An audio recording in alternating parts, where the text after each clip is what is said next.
उसका जीवन कच्ची मिट्टी, हर सांचे में वो ढलती है। हो उसका जीवन कच्ची मिट्टी, हर सांचे में वो ढलती है। देती है जग को जियारा, खुद बाती बन जलती है। अपनों के नाम वो कर जाती है।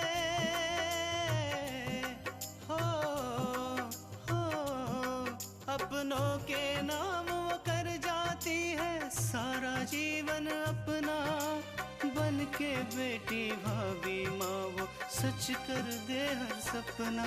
सुकन्या सुकन्या सुकन्या हमारी बेटियाँ। अरे कोई तो बात है कि हमारी प्यारी बहन इतनी परेशान है, अपने भैया को नहीं बताओगी का? तुझे अपने किस्मत पे पूरा भरोसा था ना, तो किस्मत ने भी वही किया, तेरा साथ दिया ताकि तू अपने रास्ते के सारे सबूत बड़ी आसानी से मिटा। बेटा कितने पैसे जमा करने हैं? 30,000 रुपए। 30,000? कहीं तुम्हारी परेशानी का कारण दीपक का एक्सीडेंट तो नहीं? आप कहना क्या चाहते हैं? कहीं दीपक के एक्सीडेंट के पीछे तुम्हारा हाथ तो नहीं?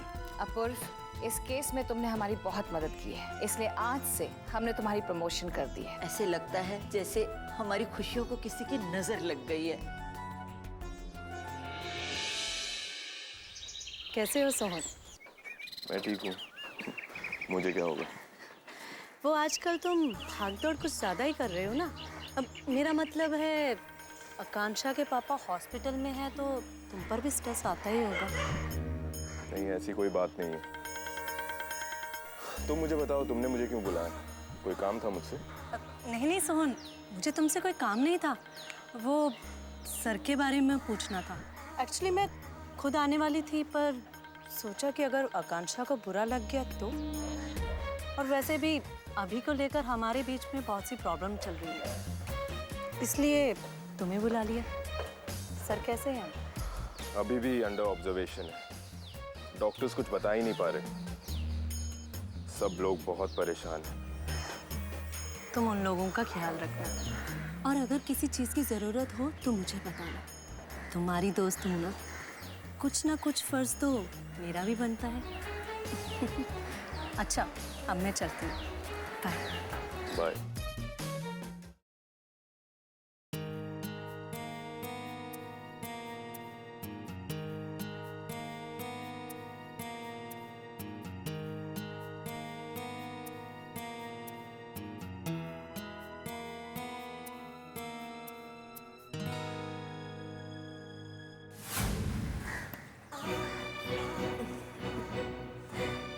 तुम भी सोहन सोच रहे होगे कि मुझे क्या हुआ।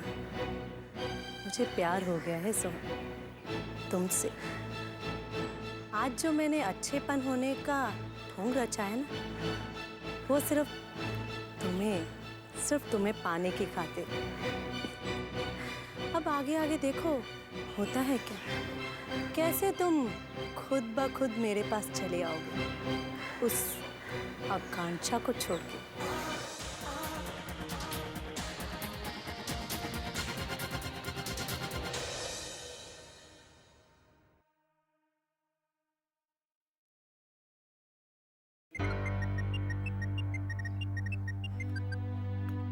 हेलो तृष्णा तृष्णा तृष्णा तृष्णा तृष्णा, तुम्हारे लिए खुशखबरी है। खुशखबरी? वो क्या? तृष्णा, मेरा प्रमोशन हो गया है और मेरी सैलरी भी बढ़ गई। ये तो बहुत अच्छी बात है। तृष्णा, मुझे ऐसा क्यों लग रहा है कि ये बात सुन के तुम्हें खुशी नहीं हुई? नहीं नहीं अपूर्व, ऐसी बात नहीं है। पापा की तबीयत की वजह से ना हम कुछ ज्यादा ही परेशान हैं, इसलिए शायद हम आपसे ऐसे बात कर रहे हैं। प्लीज आप कुछ गलत मत समझिएगा। तृष्णा, आखिर वो मेरे भी तो पापा है ना। अच्छा सुनो, मैं तुम्हें बाद में फोन करता हूँ, अभी जरूरी मीटिंग में जाना है, और शाम को हॉस्पिटल में पहुँच तो पापा से मिलने। Okay bye.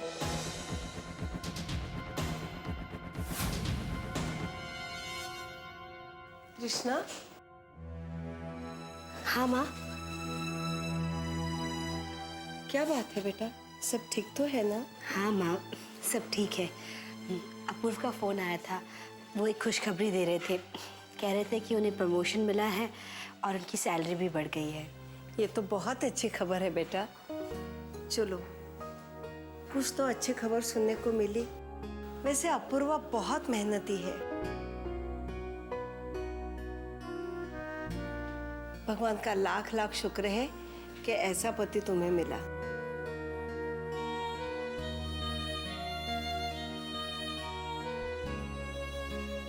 हाँ माँ, आप बिल्कुल सही कह रही हैं। जीजू वाकई एक अच्छे इंसान है। आकांक्षा, क्या बात है डॉक्टर साहब? वो ठीक तो है ना? देखिए घबराने की कोई बात नहीं है। मैं तो आप लोगों को ये कहने आया था कि दीपक जी को होश आ गया है। हे भगवान, तेरा लाख लाख शुक्र है। डॉक्टर, क्या हम लोग पापा से मिल सकते हैं? जी अभी नहीं।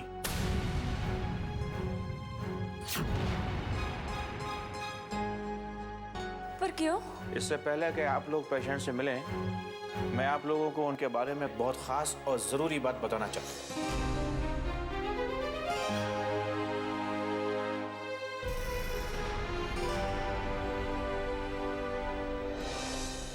सुकन्या हमारी बेटियां,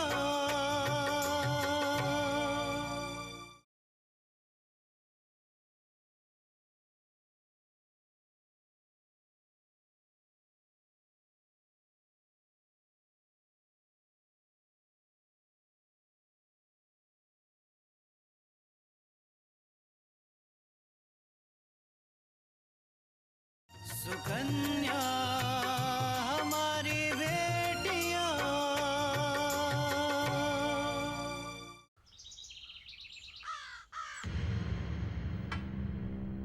दयाल, रच के पी, जी भर के पी।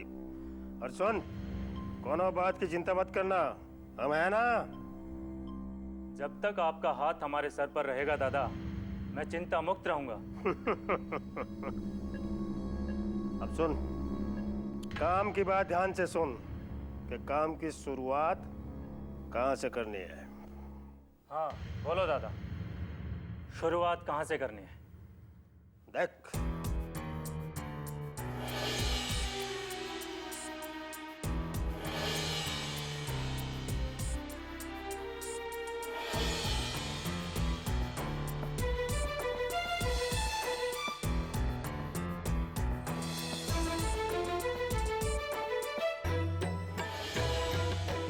बस दादा, समझो काम हो गया। आप बेफिक्र रहो। भोलेनाथ सबका भला करे और सबसे पहले हमारा भला करे। मेरी प्यारी बहनियां, अब देख, तेरा ये बड़का भैया धीरे धीरे तेरी सारी जायदाद पे कैसे कब्जा करता है। जय काशी विश्वनाथ की। ये आप क्या कह रहे हैं डॉक्टर साहब? जी मैडम, यही सच है। मैंने सोचा कि आप लोग को पेशेंट से मिलने से पहले मैं उनके बारे में आपको सच्चाई बता दूं। और वो सच ये है कि दीपक जी अब ना तो चल सकते हैं और ना बोल सकते।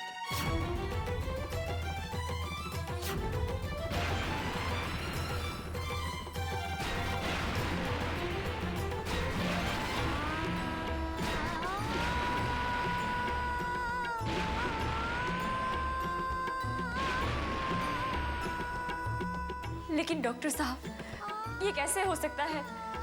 मतलब देखिए, उनकी बॉडी पर कोई चोट के खास निशान नहीं है।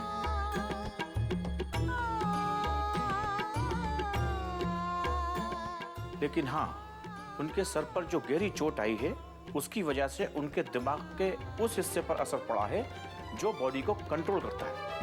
डॉक्टर, क्या इसका मतलब आज के बाद पापा कभी हमारी बात सुन नहीं पाएंगे, कभी बोल नहीं पाएंगे वो? नहीं नहीं, ऐसी बात नहीं है। वो आपकी बात को सुन भी सकते हैं और समझ भी सकते हैं, बस वो आपकी बातों पर रिएक्ट नहीं कर पाएंगे।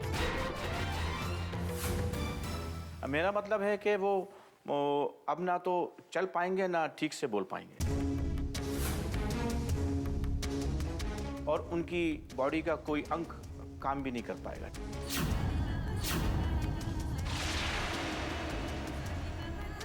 माँ, अपने आप को संभालिए माँ। मुझे पूरा यकीन है कि पापा जरूर ठीक हो जाएंगे। मैं भी यही कहना चाहता हूँ कि दीपक जी ठीक हो सकते हैं, लेकिन कुछ कहा नहीं जा सकता कि कितना वक्त लगेगा। कुछ महीने भी लग सकते हैं या कुछ साल भी लग सकते हैं। डॉक्टर साहब, क्या हम पापा से मिल सकते हैं? जी जरूर मिल सकते हैं। थोड़ी देर में नर्स आपको आकर बता देगी, आप लोग उनसे मिल सकते हैं। लेकिन एक बात का आप लोगों को ख्याल रखना होगा कि पेशेंट के सामने कोई ऐसी बात ना हो कि उनको स्ट्रेस पड़े। मेरा मतलब है आप लोग अपने जज्बात पर कंट्रोल करिएगा, प्लीज। जी, हम ख्याल रखेंगे।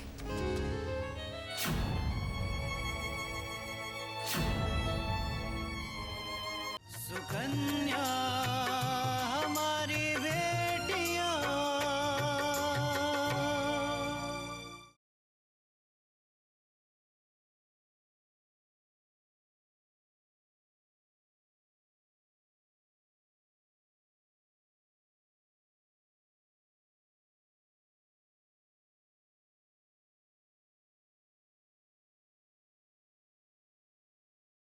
सुकन्या हमारी बेटियां।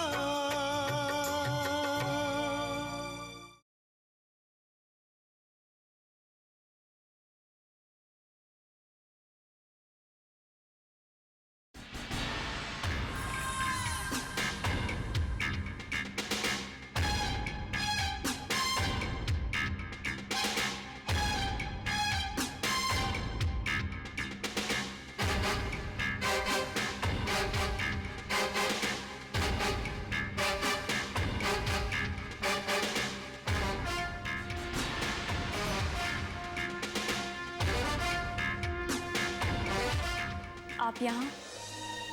हम तुम्हारे पापा से मिलने आए हैं। कैसी तबीयत अब दीपक की? ठीक है। वो अभी अंडर ऑब्जर्वेशन है या? उन्हें होश आ गया है। शायद हमारा यहाँ आना तुम्हें अच्छा नहीं लगा, लेकिन हम भी क्या कर सकते हैं। एक तरफ से दीपक हमारे कॉलेज का प्रोफेसर है और दूसरी तरफ हम दोनों साथ में ही पढ़े थे, इसलिए इंसानियत के नाते हमें तो आना ही था। इंसानियत? आपके मुंह से इंसानियत शब्द अच्छा नहीं लगता है। अगर आपको इस शब्द की अहमियत पता होती ना, तो आप शास्त्री जी का केस वापस लेने के लिए हम पर इतना दबाव नहीं डालती। Is that so? तुम्हें पता होना चाहिए कि बड़ों की बातें अगर बड़ों में ही रहे तो बेहतर होता है, और छोटों को अपनी लिमिट में रहना चाहिए। कम से कम आप लिमिट्स की बात ना करें तो बेहतर होगा, क्योंकि लिमिट्स क्रॉस करना तो कोई आपसे सीखे। और वैसे भी मलिका जी, ये बात छोटे या बड़े की नहीं है, उसूल और सिद्धांत की है, न्याय की है, जो शायद आपकी समझ में नहीं आएंगी। Really? जब किसी ने बात ना समझने की ठानी ली तो उससे बात करना बेफजूल होता है। वैसे यहाँ आने के लिए शुक्रिया। आपको बेकार में इतना कष्ट उठाना पड़ा। नमस्ते।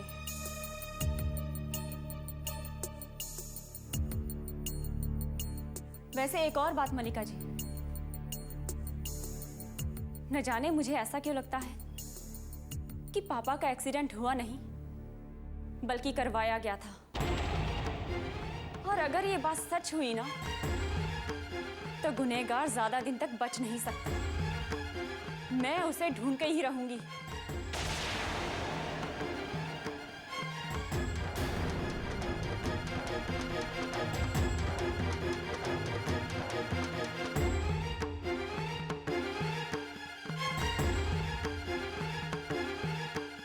बिल्कुल दीपक पड़ गई है। वही बातें, वही तेवर, वही तकियानुसी उसूल। इसका बाप हमारा कुछ नहीं बिगाड़ सका, तो फिर ये तो अभी बच्ची है। माँ, माँ, क्या बात है बेटा? माँ, माँ, माँ, माँ, माँ, माँ, माँ, माँ, माँ, मेरी प्यारी माँ। अरे क्या बात है, आज इतना खुश दिखाई दे रहा है और ऑफिस से भी जल्दी आ गया। बात ही कुछ ऐसी है माँ, तुम भी सुनोगी तो खुश हो जाओगी। अरे मैं तो तुम्हें देख के ही खुश हो जाती हूँ, फिर भी बता तो सही क्या हुआ। माँ बात ही कुछ ऐसी। माँ मलिका मैम ने मेरे काम को देखकर मेरा प्रमोशन कर दिया है, मेरी सैलरी बढ़ा दी है माँ। अब तुम जो चाहे वो खरीद सकती हो माँ। अब मेरे बड़े आदमी बनने के दिन शुरू हो गए माँ। हे ठाकुर जी, आपने तो मेरी सुन ली। अरे 11 सोमवार माने थे मैंने अपने बेटे की तरक्की के लिए। अब तो मुझे 11 सोमवार का व्रत रखना पड़ेगा, वो भी निर्जला। कोई जरूरत नहीं है।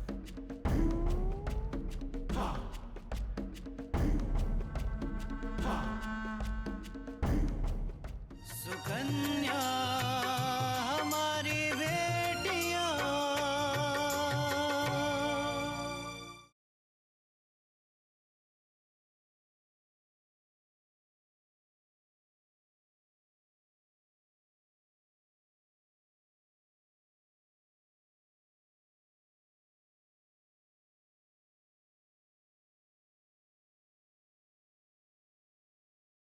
सुकन्या हमारी बेटियां।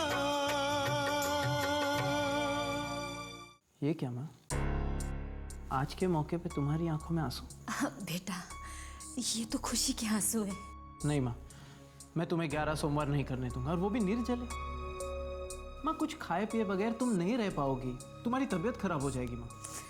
अपूर्व, मेरी तबीयत तुम्हारी खुशी से बढ़ के नहीं है। और कितनी मेहनत की है तुमने ये दिन देखने के लिए।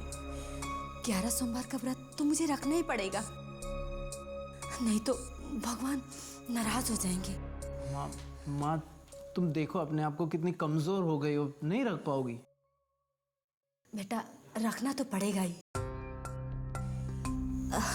अगर तुम इतना ही जिद कर रहे हो तो एक काम कर सकते हैं। क्या माँ, बोलो ना। अगर तृष्णा निर्जला 11 सोमवार का व्रत रखेगी ना, तो उसका फल भी वही होगा जो मेरे रखने से होगा। आखिर वो तुम्हारी पत्नी है। पर पता नहीं आजकल की लड़की है, वो व्रत रखेगी भी या नहीं। वो ये व्रत जरूर रखेगी माँ। माँ आप मेरे लिए इतना कर सकती है, तो वो अपने पति के लिए 11 सोमवार का व्रत नहीं रखेगी? माँ आखिर उसमें उसके पति का ही भला है ना। मैं उससे बात करूंगा, आप फिक्र मत करो। ठीक है बेटा, जैसा तुम समझो। अब जाके फ्रेश हो जाओ, तुम्हारे लिए मैं चाय बना के लाती हूँ। माँ चाय के साथ कुछ खाने को भी दे देना, बहुत भूख लगी। अच्छा ठीक है।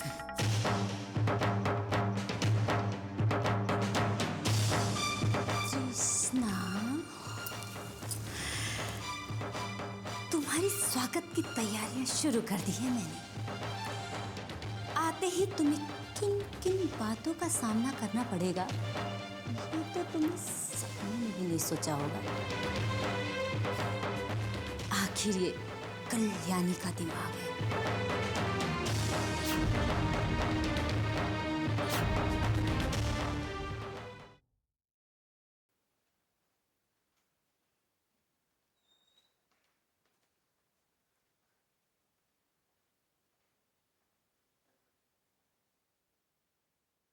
बहू,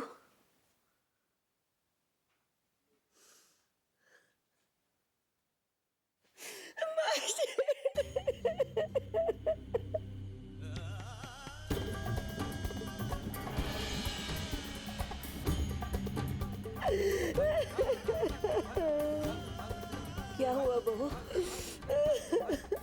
दीपक ठीक तो है ना?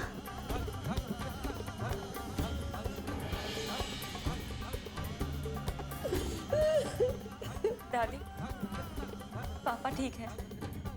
उन्हें थोड़ी देर पहले ही होश आया है।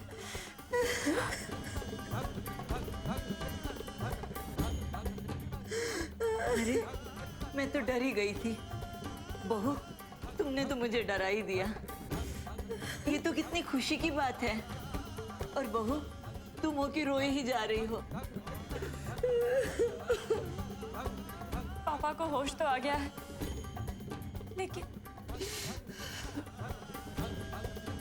लेकिन क्या बेटा? दादी, डॉक्टर का कहना है कि पापा अब कभी बोल नहीं सकते और वो अपने शरीर पर भी कंट्रोल खो चुके हैं। वो सिर्फ देख सकते हैं, समझ सकते हैं, लेकिन आकांक्षा, डॉक्टर ने क्या कहा? कब तक ठीक हो जाएंगे सर? पापा ठीक तो हो जाएंगे, लेकिन उनके ठीक होने में कितना टाइम लगेगा ये नहीं कह सकते। देख बहू, डॉक्टर कोई भगवान नहीं होते हैं। अभी जैसे दीपक को होश आ गया है, उसी तरह दीपक पूरी तरह ठीक भी हो जाएगा।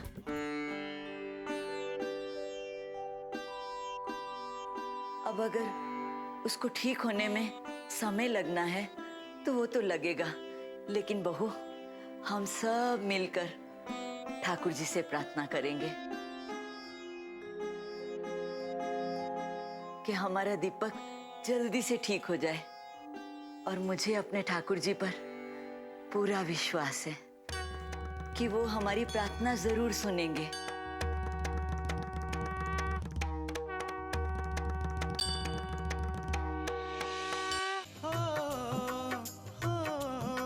अपनों के नाम वो कर जाती है सारा जीवन अपना, बन के बेटी भाभी माँ वो सच कर दे हर सपना। सुकन्या